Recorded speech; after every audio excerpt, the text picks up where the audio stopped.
ಮರ್ಮಾಂಗದ ಶಕ್ತಿ ಏನು, ಮರ್ಮಾಂಗ ಅಂದರೆ ಏನು, ಅದೆಲ್ಲ ಏನೆಲ್ಲ ಮಾಡಬಲ್ಲದ್ದು. ಅದರಲ್ಲಿ ಯೋನಿಯ ಡಿಸೈನ್ ಮಾಡ್ಲಿಕ್ಕೆ ಹೋಗ್ಬಿಡ್ತಾರೆ ಅಂತ ಹೇಳಿದ್ರೆ ಯೋನಿಯಲ್ಲಿದೆ ಅಂತ ಹುಡುಕಿ ಅವನು ಯೋನಿ ತಯಾರು ಮಾಡ್ಲಿಕ್ಕೆ ಹೋಗ್ತಾನೆ. ಯಾಕಂದರೆ ಅವಳಾದ ನಂತರ ನೀನು ನಮಗೆ ಇಲ್ಲೇನು ನಾವು ಈಗ ಖರ್ಚು ಮಾಡಿದ್ದೇವೆ ಅಂದರೆ ಅದು ಕತ್ತರಿಸೋದಕ್ಕೆ ಸುಮಾರು 5 ಲಕ್ಷ ರೂಪಾಯಿ ಏನು ಖರ್ಚಾಗಿದೆ, ಮತ್ತು ಬೇರೆ ನಮಗೆ ದುಡ್ಡು ಕೊಡೋದಿದೆ, ಇದನ್ನು ನೀನು ಇವನ ಮರ್ಮಾಂಗವನ್ನು ಕತ್ತರಿಸಬೇಕು. ಕತ್ತರಿಸಿಬಿಟ್ರೆ ಅಲ್ಲಿ ಅದು ಹೋಯ್ತಂದ್ರೆ ಅಲ್ಲಿ ಯೋನಿ ರೆಡಿ ಆಗುತ್ತೆ. ಈ ಅನುಭವ ಬೇಕಾದಾಗ ಈ ರೀತಿ ಹುಡುಗರನ್ನ ಹುಡುಕ್ತಾ ಇರ್ತಾರೆ. ಅವರೊಟ್ಟಿ ತುಂಬ ಸಲಿಗೆಯಿಂದ ಇರ್ತಾರೆ. ಅವರು ಕೇಳಿದಷ್ಟು ದುಡ್ಡು ಕೊಡ್ಲಿಕ್ಕೆ ಶುರು ಮಾಡ್ತಾರೆ. ಮಾನ್ಯ ವೀಕ್ಷಕರೇ, ಅಳಿದು ಉಳಿದವರು ಕಂಡಂತೆ ಸ್ವಾಗತ ಸುಸ್ವಾಗತ. ಮತ್ತೊಂದು ಸುದ್ದಿ, ಮರ್ಮಾಂಗ ಕಟ್. ಎದಕ್ಕೋಸ್ಕರ ಅಂದ್ರೆ ಯೋನಿಗೋಸ್ಕರ. ನಿಮ್ಗೆ ತುಂಬಾ ಆಶ್ಚರ್ಯ ಆಗುತ್ತೆ. ಇದು ಕೂಡ್ಲೇನೆ ಏನ್ ಈ ರೀತಿನೂ ಘಟನೆ ಆಗುತ್ತಾ? ಮರ್ಮಾಂಗವನ್ನ ಕತ್ತರಿಸಿ ಯೋನಿಯನ್ನು ಹುಡುಕ್ತಾರ, ಅದ್ರೊಳಗೆ ಕೃತಕವಾಗಿ ತಯಾರಿಸಲಾಗುತ್ತಾ ಅನ್ನುವಂಥದ್ದು ಎಲ್ಲರಿಗೂ ಇರುತ್ತೆ. ಬಾರಿ ಈ ರೀತಿ ಘಟನೆಗಳು ನಡೀತಾನೆ ಇರ್ತವೆ, ನಮ್ಮ ಮುಂದೆನೆ ನಡೀತಾ ಇರುತ್ತೆ, ಮತ್ತೆ ಮುಚ್ಚಿ ಹೋಗುತ್ತೆ. ಕಾರಣ ಇಷ್ಟೇನೆ, ಇದರಲ್ಲಿ ಯಾರು ಇರ್ತಾರೆ ಅವರೆಲ್ಲ ಒಂದು ತುಂಬಾ ಬಡ ಕುಟುಂಬದವರಾಗಿರ್ತಾರೆ. ಇಲ್ಲ ಎಲ್ಲೋ ಸ್ಲಮ್ಮು ಕೊಳಗೇರಿ ಪ್ರದೇಶದಲ್ಲಿ ಇದು ನಡೆದೋಗ್ಬಿಡುತ್ತೆ, ಹೊರಗೆ ಸುದ್ದಿನೇ ಬರೋದಿಲ್ಲ. ಇದೇ ರೀತಿ ಬೆಂಗಳೂರಿನಲ್ಲಿ ಮೊನ್ನೆ ಒಂದು ಘಟನೆ ನಡೆಯುತ್ತೆ. ಈ ಘಟನೆ 2 ರೀತಿಯ ಕೋನಗಳು ಅದರಲ್ಲಿ ಬರ್ತಾವೆ. ಒಂದು ಅವನ್ಯಾಕೆ ಸೇರಿದ, ಆ ನಂತರ ಅವನ್ಯಾಕೆ ಅವಳಾಗ್ಲಿಕ್ಕೆ ಬಯಸಿದ್ದ, ಅವನನ್ನ ಅವರೆಲ್ಲ ಏನು ಟ್ರಾನ್ಸ್ಜೆಂಡರ್ಸ್ ಇದ್ದಾರೆ ಮಂಗಳಮುಖಿಯರು, ಅವನೊಟ್ಟಿಗೆ ಅಷ್ಟೇ ಯಾಕೆ ಸ್ನೇಹ ಮಾಡಿದ್ರು. ಇದೆಲ್ಲದಕ್ಕಿಂತ ಹೆಚ್ಚಾಗಿ ಇಲ್ಲಿ ಬರುವಂತ ಇನ್ನೊಂದು ವಿಷಯ ಅಂದ್ರೆ ಅವನ ಸರ್ಜರಿ ಆದ ನಂತರ ನೀನು 5 ಲಕ್ಷ ಕೊಟ್ಟು ಹೋಗ್ಬೇಕು ಅಂತ ಹೇಳಿ. ಹಾಗಾದ್ರೆ ಒಬ್ಬೊಬ್ಬ ವ್ಯಕ್ತಿ ತನ್ನ ಮರ್ಮಾಂಗನ ಕತ್ತರಿಸ್ಕೊಳ್ತಾನಂದ್ರೆ 5 ಲಕ್ಷ ಕೊಡ್ಲಿಕ್ಕೂ ರೆಡಿ ಇದಾರ? ಏನ್ ಈ ಕೇಸು ಅಂತ ಹೇಳಿದ್ರೆ, ಇದು ಬೆಂಗಳೂರು ನಗರದ ಒಂದು ಕೊಳಗೇರಿ ಪ್ರದೇಶ ಭಾಗದಲ್ಲೇ ನಡೆಯುತ್ತೆ. ಒಬ್ಬ ವ್ಯಕ್ತಿ ಹೋಟ್ಲಲ್ಲಿ ಕೆಲಸ ಮಾಡ್ತಿರ್ತಾನೆ. ವ್ಯಕ್ತಿ ಅಂದ್ರೆ ಹುಡುಗ ಅಂದ್ರೆ 18ರಿಂದ 19 ವರ್ಷದವನು. ತುಂಬಾ ಮುದ್ದಾಗಿರ್ತಾನೆ, ತುಂಬಾ ಚೆನ್ನಾಗಿರ್ತಾನೆ, ನೋಡೋದಕ್ಕೆ ತುಂಬಾ ಕೆಂಪಾಗಿ, ತುಂಬಾ ನೋಡೋದಕ್ಕೆ ಅದ್ಭುತವಾಗಿರ್ತಾನೆ.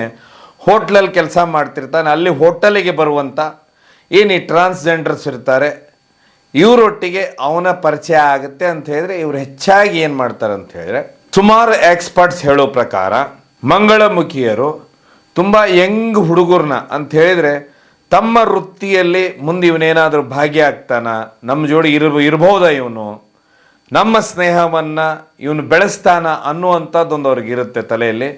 ಹೀಗಾಗಿ ತುಂಬಾ ಬೇಗನೆ ಫ್ರೆಂಡ್ಶಿಪ್ ಮಾಡ್ಕೊಳ್ತಾರೆ. ಸುಮಾರು ಹುಡುಗರು ಫ್ರೆಂಡ್ಶಿಪ್ ಮಾಡ್ಕೊಂಡ್ ಬಿಡ್ತಾರೆ. ಯಾಕಂತ ಹೇಳಿದ್ರೆ ಮೊದಲು ಈಗ ಏನಾಗಿರ್ತಾರೆ ಇವರು ಟ್ರಾನ್ಸ್ಜೆಂಡರ್ಗಳು, ಇವರು ಹುಡುಗರಾಗಿರ್ತಾರೆ. ಇದೇ ವಿಶೇಷ. ಹೀಗಾಗಿ ಇವ್ರಿಗೆ ಏನಂತ ಹೇಳಿದ್ರೆ ಸ್ನೇಹ ಬಯಕೆ ಇಲ್ಲಿ ಜಾಸ್ತಿ ಇರುತ್ತೆ. ಇದೇ ರೀತಿ ಏನಾಗುತ್ತೆ, ಅವ್ನು ಫ್ರೆಂಡ್ಶಿಪ್ ಮಾಡ್ತಾನೆ. ಫ್ರೆಂಡ್ಶಿಪ್ ಮಾಡಿದ ನಂತರ ಇವ್ರು 6 ಜನರೊಟ್ಟಿಗೆ ಒಂದು ಫ್ರೆಂಡ್ಶಿಪ್ ಬೆಳೀತಾ ಹೋಗುತ್ತೆ. ಆ ನಂತರ ಯಾಕಂದ್ರೆ ಇವರು ಮನೆಗೆ ಹೋಗ್ಲಿಕ್ಕೆ ಶುರು ಮಾಡ್ತಾನೆ. ಮನೆಗೆ ಹೋದಾಗ ನಿಮ್ಗೆಲ್ಲ ಗೊತ್ತಿರುತ್ತೆ, ಇವರ ಜೀವನ ತುಂಬಾ ರಾಯಲ್ ಆಗಿರುತ್ತೆ. ಹೊರಗೆ ನೋಡೋ ರೀತಿಗಿಂತ ಹೆಚ್ಚಾಗಿ ಮನೆ ಒಳಗೆ ಅಂದ್ರೆ ತಿನ್ನೋ ಫುಡ್ ಇರ್ಬೋದು, ಬಿರಿಯಾನಿಗಳಿರ್ಬೋದು, ಕುಡಿಯುವಂಥ ಲಿಕ್ಕರ್ಸ್ ಇರ್ಬೋದು, ಪ್ರತಿಯೊಂದು ದೊಡ್ಡ ಮಟ್ಟದಲ್ಲಿರುತ್ತೆ. ಇದಕ್ಕೆ ಕಾರಣ ಏನಂತ ಹೇಳಿದ್ರೆ, ಜನ ಆ ರೀತಿಯ ದುಡ್ಡನ್ನು ಇವರಿಗೆ ಕೊಡ್ತಾರೆ. ಅದು ಅವ್ರವ್ರ ನಂಬಿಕೆಗಳು, ಜನರದ್ದು ನಮಗೆ ಗೊತ್ತಿಲ್ಲ ಯಾಕೆ ಅಂತ ಹೇಳಿ. ಆ ನಂಬಿಕೆಗಳ ಪ್ರಕಾರ ಇವರೇನು ಬೆಳಗ್ಗೆ ಒಂದು 8 ಗಂಟೆಗೆ ಹೊರಟರು ಅಂತ ಹೇಳಿದ್ರೆ ಸಂಜೆವರೆಗೆ ಒಬ್ಬೊಬ್ಬರ ಹತ್ರ 3-4 ಸಾವಿರ ರೂಪಾಯಿ ಕಲೆಕ್ಷನ್ ಆಗುತ್ತೆ ಅಂತ ಇಲ್ಲಿವರೆಗೆ ಸುದ್ದಿ. ಇವರನ್ನು ಯಾರು ಮನೆಯಲ್ಲಿ ಇರ್ತಾರೆ, ಇವ್ರು ಯಾರು ಲೀಡರ್ ಇರ್ತಾರೆ, ಅವರಿಗೂ ಒಂದಿಷ್ಟು ಕೊಡಬೇಕು ಅನ್ನೋಂಥದ್ದು ಇರುತ್ತೆ. ಹೀಗಾಗಿ ದೊಡ್ಡ ಮಟ್ಟದಲ್ಲಿ ದುಡ್ಡು, ಅದರಲ್ಲಿ ವಿಶೇಷವಾಗಿ ಹಬ್ಬ ಹರಿದಿನಗಳು ಬಂತಂದ್ರೆ ಇನ್ನೂ ದೊಡ್ಡ ಮಟ್ಟದಲ್ಲಿ ದುಡ್ಡು. ಆದರೆ ಇವ್ರದ್ದು ಏನಾಗಿರುತ್ತೆ ಅಂದರೆ, ಒಂದು ಕಡೆ ಇವ್ರ ಹತ್ರ ಇದ್ದಂಥ ಮರ್ಮಾಂಗವನ್ನು ಇವರು ಕತ್ತರಿಸ್ಕೊಂಡು ಅಲ್ಲಿ ತಮ್ಮದೇ ಆದ ಒಂದು ಬೇರೆ ಒಂದು ಅಂಗಾಂಗವನ್ನು ನಿರ್ಮಿಸ್ಕೊಂಡಿರ್ತಾರೆ. ಹೀಗಾಗಿ ಇವ್ರಿಗೆ ಏನಾಗುತ್ತೆ ಅಂತ ಹೇಳಿದ್ರೆ, ಅವಾಗ ಇವ್ರೇನಂದ ಅವನು ಅಲ್ಲ ಅವಳು ಆಗಿರ್ತಾರೆ. ಅವಳು ಆದಾಗ ಮತ್ತೆ ಇವ್ರಿಗೆ ಅವನು ಅನ್ನೋನ ಸ್ನೇಹ, ಪ್ರೀತಿ, ಆ ವಯಸ್ಸಿಗೆ ಬರುವಂಥ ಲವ್ ಹೇಗಿರುತ್ತೆ, ಇದೆಲ್ಲ ಅನುಭವ ಬೇಕಾಗುತ್ತೆ. ಈ ಅನುಭವ ಬೇಕಾದಾಗ ಈ ರೀತಿ ಹುಡುಗರನ್ನ ಹುಡುಕ್ತಾ ಇರ್ತಾರೆ. ಅವರೊಟ್ಟಿ ತುಂಬಾ ಸಲಿಗೆಯಿಂದ ಇರ್ತಾರೆ. ಅವರು ಕೇಳಿದಷ್ಟು ದುಡ್ಡು ಕೊಡ್ಲಿಕ್ಕೆ ಶುರು ಮಾಡ್ತಾರೆ. ಹೋಗೋಬಾರೋ ಈ ರೀತಿ ನಡೀತಾನೆ ಇರುತ್ತೆ. ಅವನ ಮನೆಗೂ ಬೇಕಾದ್ರೆ ಸ್ವಲ್ಪ ದುಡ್ಡು ಬೇಕಾದ್ರೂ ದುಡ್ಡು ಕೊಟ್ಟು ಕಳಿಸ್ತಾರೆ. ಕೊಟ್ಟು ಕಳಿಸಿದ ನಂತರ ಯಾವಾಗ ಈ ರೀತಿ ಅಂತ ಹೇಳಿದ್ರೆ ಅವನ ಹತ್ರ ದುಡ್ಡು ಆಗುದಿಲ್ಲ ಅಂತ ಆಗುತ್ತೆ, ಅಥವಾ ದುಡ್ಡು ಇವನು ನಮ್ಮ ಹತ್ರ ಕೆಲವೊಂದು ವೈಮನಸ್ಸುಗಳು ಬಂದಾಗ ಅಲ್ಲಿ ಜಗಳಗಳ ಶುರುವಾಗ್ತವೆ. ಜಗಳಗಳ ಶುರುವಾದಾಗ ಇವನು ಯಾವಾಗ ದುಡ್ಡು ಕೊಡೋದಿಲ್ಲ ಅಂತ ಆಗುತ್ತೆ, ಆಗ ಇವನನ್ನು ಏನು ಮಾಡಬೇಕು ಅಂತ ಹೇಳಿದ್ರೆ ಅದಕ್ಕೆ ಒಂದೇ ದಾರಿ, ಇವನ ಮರ್ಮಾಂಗವನ್ನು ಕತ್ತರಿಸಬೇಕು. ಕತ್ತರಿಸಿಬಿಟ್ರೆ ಅಲ್ಲಿ ಅದು ಹೋಯ್ತಂದ್ರೆ ಅಲ್ಲಿ ಯೋನಿ ರೆಡಿ ಆಗುತ್ತೆ. ರೆಡಿ ಆಯ್ತಂತ ಹೇಳಿದರೆ ಏನು ಅಸಹಜ ಲೈಂಗಿಕ ಕ್ರಿಯೆಯಲ್ಲಿ ಸುತ್ತಾರೆ. ಕೆಲವೊಬ್ರು ಇಷ್ಟಪಟ್ಟು ಭಾಗವಹಿಸ್ತಾರೆ. ಅವ್ರು ಏನು ಮಾಡ್ತಾರೆ ಅಂದರೆ ಆ ರೀತಿ ಮತ್ತು ಭಿಕ್ಷಟನೆಗೆ, ಯಾಕಂತ ಹೇಳಿದ್ರೆ ಒಂದು ವೇಳೆ ಈ ರೀತಿ ಟ್ರಾನ್ಸ್ಜೆಂಡರ್ ಅಂದ ಕೂಡಲೇ ಸುಮಾರು ಜನ ಅಂತ ಹೇಳಿದ್ರೆ ಅಲ್ಲಿ ಏನೂ ಮಾತಾಡೋದಿಲ್ಲ, ಬೇಕಾ ಏನು ದುಡ್ಡಿದೆ ಅದು ಅಲ್ಲಿ ಸಿಗುತ್ತೆ ಅದನ್ನು ತೆಗೆದು ಕೊಟ್ಟು ಹೋಗ್ತಾ ಇರ್ತಾರೆ. ಟ್ರಾನ್ಸ್ಜೆಂಡರ್ಸ್ ಇದ್ದಾರೆ ಕೆಲವೊಬ್ಬರು, ಯಾಕಂತ ಹೇಳಿದ್ರೆ ನಿಜವಾಗ್ಲೂ ಟ್ರಾನ್ಸ್ಜೆಂಡರ್ ಆಗಿ ನಾವು ದುಡಿಬೇಕು, ಕೆಲಸ ಮಾಡ್ಬೇಕಂತ ಹೇಳಿ ಇವತ್ತು ಎಲ್ಲ ಇಲಾಖೆಗಳಲ್ಲಿದ್ದಾರೆ. ಒಂದು ಇಲಾಖೆ ಅಲ್ಲ, ಸರ್ಕಾರದ ಇಲಾಖೆಗಳಲ್ಲಿದ್ದಾರೆ. ಯಾಕಂತ ಹೇಳಿದ್ರೆ ಎಲ್ಲರಿಗೂ ವೋಟಿಂಗ್ ಪವರ್ ಬಂದಿದೆ, ನಾವು ದುಡಿಬೇಕು, ನಾವು ಕಷ್ಟಪಟ್ಟು ದುಡಿಬೇಕು. ಆದರೆ ನಮ್ಮ ಮನಸ್ಸಲ್ಲಿ ಆ ಬಯಕೆ ಇತ್ತು, ನಾವು ಗಂಡಿನಿಂದ ಹೆಣ್ಣಾಗಬೇಕು, ಹೆಣ್ಣಿನಿಂದ ಗಂಡ ಆಗಬೇಕು ಅನ್ನೋದು ಅವ್ರ ಮನಸ್ಸಿನಲ್ಲಿ ಬಯಕೆ ಇರುತ್ತೆ. ಈ ವೃತ್ತಿ ಮಾಡ್ಬೇಕಂತ ಹೇಳಿ ಅವರು ತಮ್ಮ ಲಿಂಗ ಬದಲಾವಣೆ ಮಾಡುವುದಿಲ್ಲ. ಆದರೆ ಇಲ್ಲಿ ಲಿಂಗ ಬದಲಾವಣೆ ಅನ್ನೋದು ಹೇಗಾಗುತ್ತೆ ಅಂತ ಹೇಳಿದ್ರೆ ಈ ರೀತಿ ಆದಾಗ ಆಗುತ್ತೆ. ಏನಿರ್ತಾನೆ ಆ ಹೋಟೆಲ್ ಕೆಲಸ ಮಾಡೋನು, ಇವ್ರ ಒಟ್ಟಿಗೆ ಸಲಿಗೆ ಇದ್ದಂಥ 18ರಿಂದ 19 ಪ್ರಾಯದ ಹುಡುಗ ಒಂದು ದಿನ ಅಂತ ಹೇಳಿದ್ರೆ ಏನು ಅವ್ರಿಗೆ ವೈಮನ್ ಶುರುವಾಗುತ್ತೆ, ಆಗ ದುಡ್ಡು ಕೊಡಂತಾರೆ, ಕೊಡೋದಿಲ್ಲ ಅಂತ, ಅವನ ಹತ್ರ ಇರುವುದಿಲ್ಲ ಅಂದ್ಕೊಳ್ಳೆ ನೀನು ನಮ್ಮ ಲೈನಿಗೆ ಬರಬೇಕು, ನೀನು ನಮಗೆ ದುಡ್ದು ಕೊಡಬೇಕಂಥೇಳಿ ಅವನಿಗೆ ಮಾಹಿತಿ ಬಂದಿರೋ ಪ್ರಕಾರ, ಯಾಕಂದ್ರೆ ಇಲ್ಲಿ ಎರಡು ವೇನು ಇರ್ಬೋದು, ಒಂದು ಅವನಾಗೆ ಬಯಸಿರ್ಬೋದು, ಇಲ್ಲ ಅಂತ ಹೇಳಿದ್ರೆ ಇವರಾಗೇನೆ ಅವನನ್ನು ಏನು ಮಾಡಿಬಿಡ್ತಾರೆ ಅಂತ ಹೇಳಿದ್ರೆ ಹೇಳೋ ಪ್ರಕಾರ ಪ್ರಜ್ಞೆ ತಪ್ಪಿಸಿ ಮರ್ಮಾಂಗವನ್ನು ಕತ್ತರಿಸಿ ತಮ್ಮ ಮನೆ ಒಳಗೆ ಇಡ್ತಾರ. ಸುಮಾರು ಒಂದು 25 ದಿನ. ಯಾಕಂತ ಹೇಳಿದ್ರೆ 25 ದಿನ ಇಟ್ಟ ನಂತರ ನಿನ್ನನ್ನು ಪೂಜೆ ಮಾಡಿ ಬಿಡ್ಬೇಕು ಹೊರಗೆ. ನೀನು ಅಲ್ಲಿಂದ ಅವನು ಅಲ್ಲ ಅವಳಾಗ್ತೀಯ. ಅವಳಾದ ನಂತರ ನೀನು ನಮಗೆ ಇಲ್ಲೇನು ನಾವು ಈಗ ಖರ್ಚು ಮಾಡಿದ್ದೇವೆ ಅಂದರೆ ಅದು ಕತ್ತರಿಸೋದಕ್ಕೆ ಸುಮಾರು 5 ಲಕ್ಷ ರೂಪಾಯಿ ಏನು ಖರ್ಚಾಗಿದೆ, ಮತ್ತು ಬೇರೆ ನಮಗೆ ದುಡ್ಡು ಕೊಡೋದಿದೆ, ಇದನ್ನು ನೀನು ಭಿಕ್ಷಟನೆ ಮತ್ತು ಲೈಂಗಿಕ ವೃತ್ತಿಯಿಂದ ಅಂತ ಹೇಳಿದ್ರೆ ಏನು ಅದು ಅವ್ರ ಹಿಂದೆ ಸುಮಾರು ಜನ ಈ ರೀತಿ ಲೈಂಗಿಕ ಆಸೆಯನ್ನು ಬಯಸ್ತಾರೆ.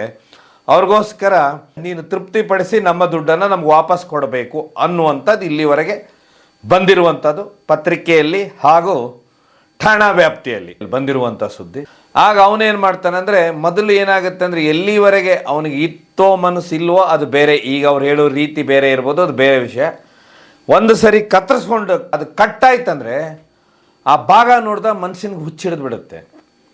ಒಂಥರ ಅವನೊಳಗೆ ಬೇರೆ ಬೇರೆ ಭಾವನೆಗಳೇ ಬರುತ್ತೆ. ಮೊದಲು ಏನಾಗಿರುತ್ತೆ ಅಂದರೆ ಅದು ಇರುವವರೆಗೂ ಅದರದ್ದು ಆ ಒಂದು ಮರ್ಮಾಂಗದ ಶಕ್ತಿ ಏನು, ಮರ್ಮಾಂಗ ಅಂದರೆ ಏನು, ಅದೆಲ್ಲ ಏನೆಲ್ಲ ಮಾಡಬಲ್ಲದ್ದು, ಯಾಕೆ ದೇವ್ರು ಹುಟ್ಟಿಸೋ ಹೊತ್ತಿಗೆ ಆ ರೀತಿ ಈ ಲಿಂಗ ಆ ಲಿಂಗ ಸ್ತ್ರೀಲಿಂಗ ಪುಲ್ಲಿಂಗ ಈ ರೀತಿ ಹುಟ್ಟಿಸ್ತಾನೆ ಅನ್ನುವಂಥದ್ದು ಆನಂತರ ನೆನಪಾಗುತ್ತೆ ಅದೆಲ್ಲನೂ, ಅದ್ರ ಮಹತ್ವ ಏನಂತ ಹೇಳಿ. ಆಗ ಇವನೇನು ಮಾಡ್ತಾನೆ ಅಂದರೆ ಓಡಿ ತನ್ನವ್ರ ಹತ್ರ ಹೋಗ್ತಾನೆ, ಹೋಗಿ ಕಂಪ್ಲೇಂಟ್ ಮಾಡ್ತಾರೆ. ಯಾಕಂತ ಹೇಳಿದ್ರೆ ಅವನ ಕಡೆಯವರು ತಂದೆ ತಾಯಿ ಇರ್ಬೋದು, ಇನ್ನೊಬ್ರು ಇರ್ತಾನೆ, ಒಂದು ಯಾವುದೇ ಒಂದು ಅವನು ಅದನ್ನ ಕತ್ತರಿಸ್ಕೋಬೇಕಾದ್ರೆ ಒಂದು ಅವನು ಒಪ್ಕೊಂಡಿರ್ಬೇಕು, ಅವನ ಮನೆಯಲ್ಲಿ ಇರುವಂಥವ್ರು ಒಪ್ಕೋಬೇಕಾಗತ್ತೆ. ಇಲ್ಲ ಅಂದ್ರೆ ಯಾರ್ಯಾರ್ದು ಅಂಗಾಂಗನ ಈ ರೀತಿ ಕಟ್ ಮಾಡ್ಲಿಕ್ಕೆ ಸಾಧ್ಯನೇ ಇಲ್ಲ. ಈಗ ಅದು ದೊಡ್ಡ ಮಟ್ಟದಲ್ಲಿ ಒಂದು ಕೇಸು, ಯಾರು ಇದರಲ್ಲಿ ಪಾಲ್ಗೊಂಡಿದ್ದಾರೆ ಅವರನ್ನ ಹಿಡಿದಿದ್ದಾರೆ ಅನ್ನುವಂಥದ್ದು ಒಂದು ಸುದ್ದಿ. ಇದೇ ರೀತಿ ನೀವು 8 ವರ್ಷದ ಹಿಂದೆ ಹೋದಾಗ, ಯಾಕಂದ್ರೆ ಇವೆಲ್ಲ ಬೆಳಕಿಗೆ ಬಂದಿದ್ದು, ಇದು ಸುಮಾರು ವರ್ಷದಲ್ಲಿ ಇರ್ತಾವೆ ಇಂಥದ್ದು, ಆದರೆ ಇದು ಬೆಳಕಿಗೆ ಬರೋದಿಲ್ಲ ಯಾವತ್ತೂ, ಅಲ್ಲಲ್ಲೇ ಮುಚ್ಚೋಗ್ಬಿಡುತ್ತೆ. ಯಾಕಂದ್ರೆ ಒಂದ್ಸರಿ ಕತ್ತರಿದ ನಂತರ ಅವನು ಅದನ್ನು ಮಾಡಲಿಕ್ಕಿಲ್ಲ ಇದನ್ನು ಮಾಡಲಿಲ್ಲ, ಕೊನೆಗೆ ಆಸರೆ ಯಾರಂದ್ರೆ ಇವರೇ ಕಾಂಪ್ರಮೈಸ್ ಮಾಡ್ಕೊಂಡ್ಬಿಡ್ತಾನೆ. ಇಲ್ಲಾಂದ್ರೆ ಮುಂದೆ ಅವನು ಏನೂ ಮಾಡ್ಲಿಕ್ಕೆ ಕಷ್ಟ, ಮದುವೆ ಆಗಿ ಮಕ್ಕಳು ಮಾಡ್ಲಿಕ್ಕೆ ಸಾಧ್ಯನಾ ಇಲ್ಲ. ಆಗ ಅವನೇನಂದ್ರೆ ಬಲವಂತವಾಗಿ ಏನೂ ಇರಲಾರ್ದೇನೆ ಇಲ್ಲಿ ಹೋಗ್ಬೇಕಾಗುತ್ತೆ. ಯಾಕಂತ ಹೇಳಿದ್ರೆ ಇದ್ರ ಹಿಂದೆ ಕೆಲಸ ಮಾಡುವಂಥದ್ದು ನಾವೇನು ಸರ್ಕಾರ ಇವತ್ತು ಮುಖ್ಯವಾಹಿನಿ ಬಂದು ನೀವೆಲ್ಲ ಒಳ್ಳೊಳ್ಳೆ ಜಾಬ್ ಮಾಡಿ ಎಲ್ಲ ಅಂಥೇಳಿ ಇವತ್ತು ಕೊಟ್ಟಿದೆ. ಭಿಕ್ಷಟನೆ ಅಂದರೆ ಕೆಲವರ ಟ್ರಾನ್ಸ್ಜೆಂಡರ್ಸು ಮಂಗಳಮುಖಿಯರು ಏನು ಭಿಕ್ಷಟನೆಗೆ ಕೆಲವೊಬ್ಬರು ತೊಡ್ಕೊಂಡಿದ್ದಾರೆ, ಇವ್ರು ದೊಡ್ಡ ಮಟ್ಟದ ಇನ್ಕಮ್ ನೋಡ್ತಾರೆ, ದೊಡ್ಡ ಮಟ್ಟದ ದುಡ್ಡು ನೋಡೋದ್ರಿಂದ ಇವ್ರಿಗೆ ದೊಡ್ಡ ಮಟ್ಟದ ಒಂದು ಬಿಸ್ನೆಸ್ ಉದ್ಯಮ ರೀತಿಯಲ್ಲಿ ಮಾಡ್ಕೊಂಡ್ಬಿಟ್ಟಿದ್ದಾರೆ ಎರಡೂ. ಅಂದರೆ ಭಿಕ್ಷಟನೆ ಮಾಡೋದಿರ್ಬೋದು, ಲೈಂಗಿಕವಾಗಿ ಈ ವೃತ್ತಿನ ತಗೊಳ್ಳೋದು, ಇದು ದೊಡ್ಡ ಸಮಸ್ಯೆನೇ ಈ ಸಮಾಜದಲ್ಲಿ ಒಂದು ಕಡೆ ಎಲ್ಲೋ ಆಗ್ತಾ ಇದೆ ಅನ್ನೋದು ದೊಡ್ಡ ಪ್ರಶ್ನೆ. ಇದೇ ರೀತಿ 8 ವರ್ಷದ ಹಿಂದೆ ಹೋದಾಗ ಬೆಂಗಳೂರಿನಲ್ಲೇನೆ ಒಬ್ಬ ವ್ಯಕ್ತಿ ಅಂತ ಹೇಳಿದ್ರೆ ಒಂದು ಹುಡುಗ ಇರ್ತಾನೆ, ಇನ್ನೊಂದು ಹುಡುಗ ಇರ್ತಾನೆ, ಅದರಲ್ಲಿ ಒಂದು ಹುಡುಗ ಪರಿವರ್ತನೆ ಆಗಿಬಿಟ್ಟಿರ್ತಾನೆ. ಪರಿವರ್ತನೆ ಆದಾಗ ಅವನಿಗೆ ಇನ್ನೊಂದು ಹುಡುಗನ ಮೇಲೆ ಆಸೆ ಬೆಳೆಯುತ್ತೆ, ಅವನನ್ನು ನಾನು ಅನುಭವಿಸ್ಬೇಕು, ನಾನು ಅವನನ್ನು ಕೂತ್ಕೋಬೇಕು, ನಾನು ತಪ್ಕೋಬೇಕು, ನಾನು ಇದು ಮಾಡ್ಕೋಬೇಕು ಅನ್ನೋಂಥ ಅದು ಒಬ್ಬೊಬ್ಬರದು ಒಂದೊಂದು ಬೈಕ್. ಅದು ಗಂಡಸನ್ನು ಬಯಸೋದು, ಹೆಂಗಸನ್ನು ಬಯಸೋದು, ಈ ರೀತಿ. ಈಗ ಅವನು ಏನಾಗಿರ್ತಾನೆ, ಗಂಡಿದ್ದವನು ಹೆಣ್ಣಾಗಿರ್ತಾನೆ, ಇನ್ನೊಂದು ಹುಡುಗ ಅವನ ವಯಸ್ಸವನ್ನೇ ಇರ್ತಾನೆ, ಅವನನ್ನು ಏನಾದರೂ ಮಾಡಿ ಅಂತ ಹೇಳಿದರೆ ತಾನು ಇದು ಮಾಡಬೇಕಂಥೇಳಿ ಅವನು ಯಾವ ದೇವಸ್ಥಾನಕ್ಕೆ ಹೋಗಿರ್ತಾನೆ, ಅಲ್ಲಿಂದ ಅವನ ಮೈಂಡ್ ವಾಶ್ ಶುರುವಾಗುತ್ತೆ.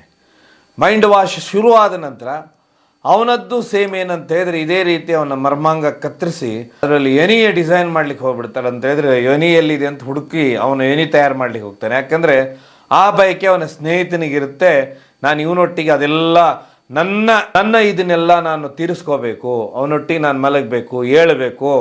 ಸೊ ಇದೊಂದು ವಿಚಿತ್ರವಾದ ಇದರಲ್ಲಿ. ಆದರೆ ಇದರಲ್ಲಿ ಬಲಿಯಾದ ನಂತರ ಅವ್ರು ಯಾಕೆ ಹೊರಗೆ ಬರೋದಿಲ್ಲ, ಯಾಕೆ ಇದನ್ನು ಸುದ್ದಿ ಸದ್ದು ಮಾಡೋದಿಲ್ಲ ಅಂತೇಳಿ ನಿಮ್ಮ ಪ್ರಶ್ನೆ ಇದ್ದರೆ ಏನಾಗುತ್ತೆ ಅಂದರೆ ಒಂದು ಸರಿಯಲ್ಲಿ ಕತ್ತರಿಸ್ಕೊಂಡ್ಬಿಟ್ರೆ ಮುಂದೆ ಅವನು ಏನು ಮಾಡ್ಲಿಕ್ಕೆ ಸಾಧ್ಯ? ಮನೆಯವರು ಅವನ ಹತ್ರ ಸೇರಿಸೋದಿಲ್ಲ, ಬೇರೆಯವರು ಅವನನ್ನು ಒಪ್ಕೊಳ್ಳೋದಿಲ್ಲ. ಕೊನೆಗೆ ಅವನೇನಂದರೆ ಇವ್ರ ಹಿಂದೆನೇ ಹೋಗಬೇಕು. ಇವ್ರ ಹಿಂದೆ ಹೋದ ನಂತರ ಇವ್ರು ಕೆಲವರು ಅಲಾಟ್ ಮಾಡ್ತಾರೆ ಏರಿಯಾನ, ಈ ರೀತಿ ಅಲ್ಲಿ ಹೋಗಿ ಆ ಗ್ಯಾಂಗಲ್ಲಿ ಸೇರಿಸ್ಕೊಂಡು ಇವನು ಭಿಕ್ಷಟನೆಗೆ ಅವ್ರು ಹಿಂದೆ ಹೋಗಬೇಕು.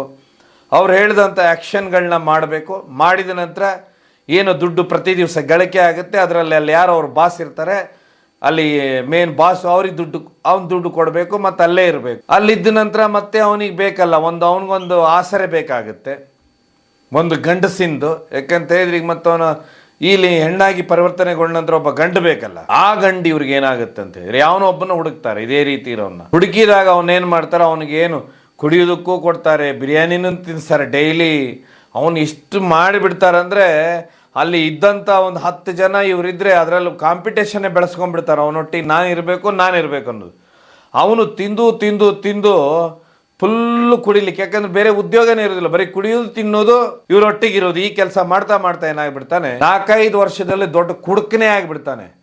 ಕುಡುಕಾಗಿ ಅವ್ನು ಹಿಂದಿಂದು ಮುಂದಿನ ಕೆಳಗಿಲಿಂದ ಕಿತ್ಕೊಂಡು ಹೋಗ್ಲಿಕ್ಕೆ ಶುರು ಆಗುತ್ತೆ. ಅವಾಗ ಏನು ಇವನು ಒಳ್ಳೆ ನೋಡಿದ್ರೆ ಕಟ್ಟಮಸ್ತಾಗಿರ್ತಾನೆ, ಅವನು ಹೋಗಿ ಹೀಗೆ ತೆಳ್ಳಗಾಗಿ ಹೀಗೆ ರಸ್ತೆ ಮೇಲೆ ಅಲ್ಲಿ ಇಲ್ಲಿ ಬಿದ್ಕೊಂಡಿರ್ತಾನೆ. ಆಗ ಅವ್ರು ಏನು ಮಾಡ್ತಾರೆ, ಇವರು ಬಿಟ್ಟು ಬಿಡ್ತಾರೆ. ಸೊ ಈ ರೀತಿ ಘಟನೆಗಳು ಇದು ನಡೀತಾನೆ ಇರುತ್ತೆ. ಅದಕ್ಕೆ ಇದನ್ನೇನಂತ ಹೇಳಿದ್ರೆ ಪ್ರಾಪರ್ ವೇದಲ್ಲಿ ಯಾರು ಗಂಡಿರುವಂಥವನು ನಾನು ಹೆಣ್ಣಾಗಬೇಕು, ಹೆಣ್ಣಿರೋನು ನಾನು ಗಂಡಾಗಿ ಬದುಕಬೇಕು ಅನ್ನೋಂಥ ಪೂರ್ತಿ ಅಂತ ಹೇಳಿದ್ರೆ ಅವ್ರ ಮನಸ್ಸಲ್ಲೇ ಇಳಿಸ್ಕೊಂಡಂಥವ್ರು ಸಿಕ್ಕಾಪಟ್ಟೆ ಜನ ಇದ್ದಾರೆ ಈ ಸಮಾಜದಲ್ಲಿ. ಅವ್ರು ಯಾವತ್ತೂ ಈ ರೀತಿ ಮಾಡೋದಿಲ್ಲ. ಯಾವ ಭಿಕ್ಷಟನೆ ಅಥವಾ ಇನ್ನೊಂದು ಲೈಂಗಿಕ ವೃತ್ತಿ, ಈ ವೃತ್ತಿಯಲ್ಲಿ ಅವ್ರು ಯಾವತ್ತೂ ಈ ವೃತ್ತಿಯಲ್ಲಿ ಇರುವುದಿಲ್ಲ. ಆದರೆ ತಮ್ಮನ್ನು ತಾವು ಕೆಲಸ ಮಾಡ್ತಾರೆ. ಎಂತೆಂಥ ದೊಡ್ಡ ಇಲಾಖೆಗಳಲ್ಲಿ ಇವತ್ತು ಕೆಲಸ ಮಾಡ್ತಾ ಇದ್ದಾರೆ. ಆದರೆ ಕೆಲವೊಂದು ಇಂಥವರು ಅಡ್ಡ ಮಾರ್ಗದಿಂದ ಭಿಕ್ಷಟನೆ ಅಥವಾ ಲೈಂಗಿಕ ವೃತ್ತಿಯಿಂದ ದುಡ್ಡು ಮಾಡ್ಬೇಕನ್ನೋರು ಇವರು ಈ ರೀತಿ ಸುಮಾರು ಜನರದ್ದು ಅದನ್ನು ಮರ್ಮಾಂಗನ ಕತ್ತರಿಸ್ಕೊಂಡು ಹೋಗ್ತಿರ್ತಾರೆ. ಅಲ್ಲಿ ಯೋನಿ ನಿರ್ಮಿಸುವಂಥ ಕೆಲಸಕ್ಕೂ ಕೈ ಹಾಕ್ತಾರೆ. ಆ ನಂತರ ಕೊನೆಗೆ ಅವರು ಸರೆಂಡರ್ ಆಗಿ ಇವ್ರ ಜೋಡಿನೇ ಇರುವಂಥ ಪರಿಸ್ಥಿತಿನೂ ಬಂದ್ಬಿಡುತ್ತೆ. ಸೊ ಹೀಗಾಗೇ ಈ ರೀತಿ ಘಟನೆಗಳು ಸುಮಾರು ನಡೀತಾ ಇರ್ತವೆ. ಆದರೆ ಏನಂತ ಹೇಳಿದ್ರೆ ಈಗ ಮತ್ತೊಂದು ಘಟನೆ ಮೊನ್ನೆ ಬೆಂಗಳೂರಿನಲ್ಲಿ ಬೆಳಕಿಗೆ ಬಂದಿದೆ. ನೋಡುವ ಮುಂದೆ ಏನಾಗುತ್ತೆ ಅಂಥೇಳಿ. ಯಾವುದಕ್ಕೂ ತುಂಬ ಎಚ್ಚರವಾಗಿರಬೇಕು. ಇಲ್ಲ ಅಂತ ಹೇಳಿದ್ರೆ ಎಲ್ಲರೂ ನೀವು ತಿಳ್ಕೊಳ್ಳುವಾಗೇ ಕೆಲವೊಂದು ಸಿನಿಮಾಗಳು ನೋಡಿ ನೀವು ತಿಳ್ಕೊಳ್ಳುವಾಗೆ ಅವರಾಗೇನೆ ಇಷ್ಟಪಟ್ಟು ತಮ್ಮ ಲಿಂಗವನ್ನು ಬದಲಾವಣೆ ಮಾಡಿಕೊಂಡ್ರು ಅನ್ನೋದು ತಿಳ್ಕೊಳ್ಳುವಂಥದ್ದು ಬಹು ತಪ್ಪು. ಅದರಲ್ಲೂ ವಿಶೇಷವಾಗಿ ನೀವು ಬೆಂಗಳೂರು ಫ್ಲೈಓವರ್ ಮೇಲೆ ಯಾವುದಾದ್ರು ಫ್ಲೈಓವರ್ ಮೇಲೆ ಕೆಳಗೆ ರಾತ್ರಿಗೆ ನೋಡಿಬಿಟ್ರೆ ಸಾಕು, ಅಸಹಜವಾದ ಲೈಂಗಿಕ ಕ್ರಿಯೆ ಸದಾ ನಿಮ್ಮ ನೋಡ್ಲಿಕ್ಕೆ ಸಿಗುತ್ತೆ, ನಡೀತಾನೆ ಇರುತ್ತೆ. ಅಂತ ಹೇಳಿದ್ರೆ ಕೊನೆಗೆ ಈ ರೀತಿ ಯಾರಾದರೂ ಅವ್ರನ್ನ ಪ್ರಜ್ಞೆ ತಪ್ಪಿಸೋ ಅಥವಾ ಇನ್ನೊಂದು ರೀತಿಯಲ್ಲಿ ಮರ್ಮಾಂಗ ಕತ್ತರಿಸಿದ್ರು ಆ ನಂತರ ಕೊನೆಗೆ ಅವರು ಬೇಕೋ ಬೇಡೋ ಈ ಲೋಕದಲ್ಲಿ ಹೋಗುವಂಥ ಪರಿಸ್ಥಿತಿ ಅಂತೂ ಬರುತ್ತೆ. ಅಡಿಗೆ ಅವನು ಇಡೀ ಜೀವನನೇ ಅಲ್ಲಿಗೆ ಹೊರಟೋಗುತ್ತೆ. ಯಾಕಂತ ಹೇಳಿದ್ರೆ ಮುಂದೆ ಏನೂ ಮಾಡ್ಲಿಕ್ಕೆ ಸಾಧ್ಯ ಇಲ್ಲ. ಇವ್ರು ಕತ್ತರಿಸಿದ್ರು ಮತ್ತೆ ಅವನ ಅಸಹಾಯಕನಾಗಿ ಇವರೊಟ್ಟಿಗೆ ಇರಬೇಕನ್ನೋದಕ್ಕೆ ಸುಮಾರು ಅಂತ ಹೇಳಿದ್ರೆ ಎಲ್ಲಿವರೆಗೆ ಈ ಭಿಕ್ಷಟನೆ ಮತ್ತು ಈ ವೃತ್ತಿಯಲ್ಲಿ ದುಡ್ಡು ಸಿಗುತ್ತೆ ಅಂದ್ಕೊಳ್ಳೋ ಕೆಲವೊಬ್ರು ಬದಲಾಗ್ಬಿಡ್ತಾರಂದ್ರೆ, ಒಬ್ಬ ವ್ಯಕ್ತಿ ಬೆಂಗಳೂರು ಸಿಗ್ನಲ್ನಲ್ಲಿ ನಾವು ನೋಡ್ತಾ ಇದ್ದು ಸದಾ ಅಂತ ಹೇಳಿದ್ರೆ ಒಬ್ಬ ಗಂಡಸಾಗಿ ಅವ್ನು ನಿಂತ್ಕೊಂಡು ಭಿಕ್ಷಟನೆ ಮಾಡ್ತಾ ಇದ್ದ.